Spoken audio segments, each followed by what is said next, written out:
ऐसे कुछ भाड़े के टट्टे इस मिसिंग लिंक के बारे में भी पैसा ले लेकर सोशल मीडिया पर लिख रहे थे। कौन है ये भाड़े के टट्टू? उनको कुत्ता नहीं पोंछता, वो आजकल सोशल मीडिया पर आकर सबको गाली देते हैं, मुख्यमंत्री को भी गाली देते हैं। किसकी गाली लग रही है मुख्यमंत्री महोदय को? ना में एक यूट्यूबर के थे, नाम नहीं लेता।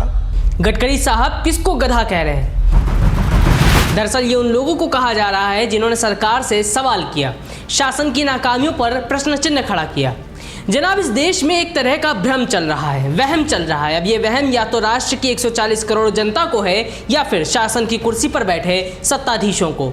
शायद नागरिकों को वहम इस बात का है कि वो एक लोकतांत्रिक व्यवस्था में जी रहे हैं और सरकार में बैठे लोगों को इस बात का भ्रम है कि वो देश या राज्य में तानाशाही चला रहे हैं। और यह आभास तब होता है जब सरकार की कमियों का आईना दिखाने पर सत्ता के गुमान में चोर मुखिया को जनता का व्यंग्य, तंज, सवाल, गाली लगने लगे। उनकी पूछ जिनको कुत्ता नहीं पूछता उस कतार में लाकर खड़ा कर दे। और तब ये प्रश्न उठता है कि क्या हमारे देश में अब सरकार के खिलाफ बोलना देश या राज्य के खिलाफ माना जाने लगा है?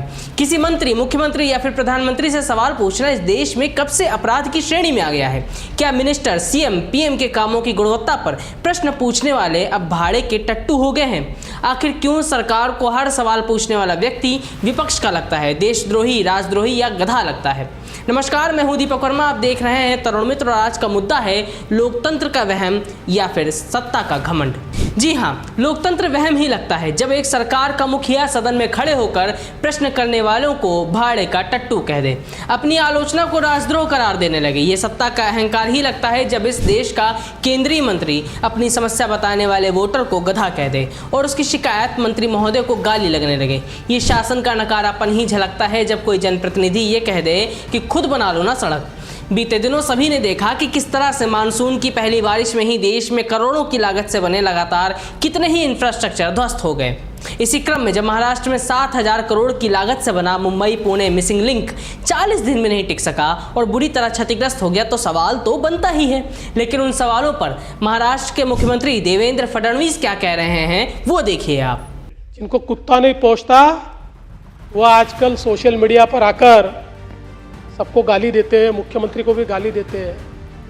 ऐसे कुछ भाड़े के टट्टे इस मिसिंग लिंक के बारे में भी पैसा ले लेकर सोशल मीडिया पर लिख रहे थे। अब बताइए, विधानसभा में खड़े होकर एक सीएम द्वारा भाड़े के टट्टू जैसे शब्दों का इस्तेमाल हो रहा है, वो भी किन के लिए? उन टैक्स पेयर्स के लिए जिन्होंने मुंबई पुणे मिसिंग लिंक को लेकर वीडियो वायरल करते हुए सरकार से सवाल पूछा। लेकिन सरकार को क्या लगी? गाली। और उन्होंने इसको जोड़ दिया राज्य के अपमान से। हम पूछना चाहते हैं सीएम देवेंद्र फडणवीस से कि आप पर तंज महाराष्ट्र का अपमान कब से होने लगा? इसी तरह देश में E20 पेट्रोल यानी इथेनॉल युक्त पेट्रोल को लेकर जब एक यूट्यूबर अपनी और अपने जैसे अन्य लोगों की परेशानी सरकार को बताता है, नितिन गडकरी साहब को वो सवाल और शिकायत भी गाली गलौच लगने लगती है और भरे मंच से वो उसे गधा बोल देते हैं। पटना में एक यूट्यूबर के थे, नाम नहीं लेता, उनकी गाड़ी उन्होंने किया, मुझे गाली गलौच किया, वो सोशल मीडिया पे आया तो टोयोटा ने उनको कहा तुम्हारी गाड़ी दो, देने के लिए इनकार करने लगा। इसी तरह यूपी सरकार के मंत्री दिनेश प्रताप सिंह से जब उद्घाटन से पहले ही लखनऊ कानपुर एक्सप्रेसवे की सड़क टूटने पर सवाल किया गया तो उन्होंने उल्टा भड़कते हुए जवाब दे दिया कि खुद बना लो ना सड़क। वो कई जगह पर पहले ही बारिश में धस गया है, क्या कहेंगे? कौन सी नई बात आप कह रहे हो? आप अपने आप सड़क बना लो। अगर सड़क बनती है, कभी टूटती भी है, कभी खराब भी होती है, कभी मरम्मत भी होती है, ये सतत चलने वाली प्रक्रिया है, कोई ये नई बात नहीं है। ऐसा कोई कहीं जगह नहीं है कि भ्रष्टाचार हुआ है।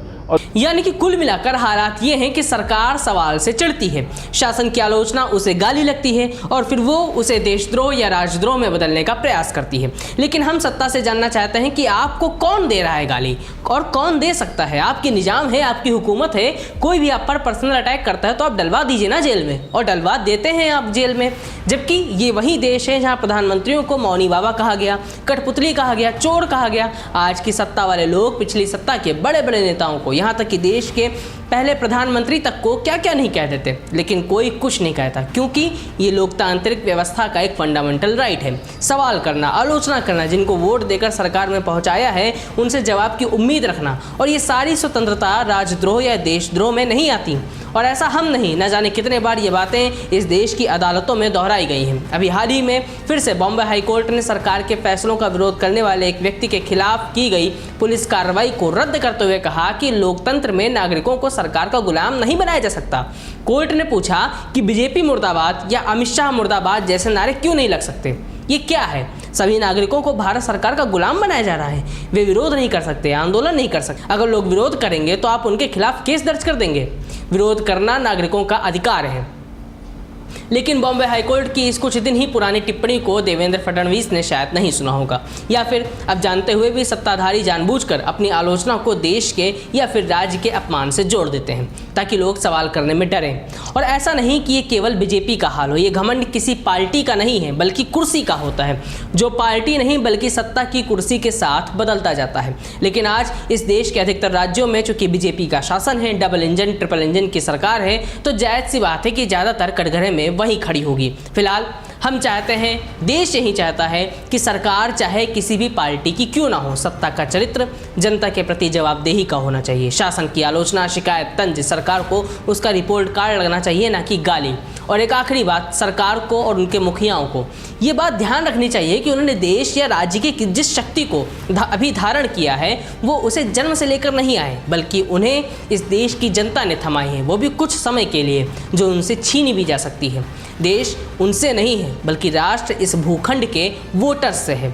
फिलहाल बाकी आपकी क्या राय है हमें कमेंट बॉक्स में बता सकते हैं। देखते रहिए तरुण मित्र, नमस्कार।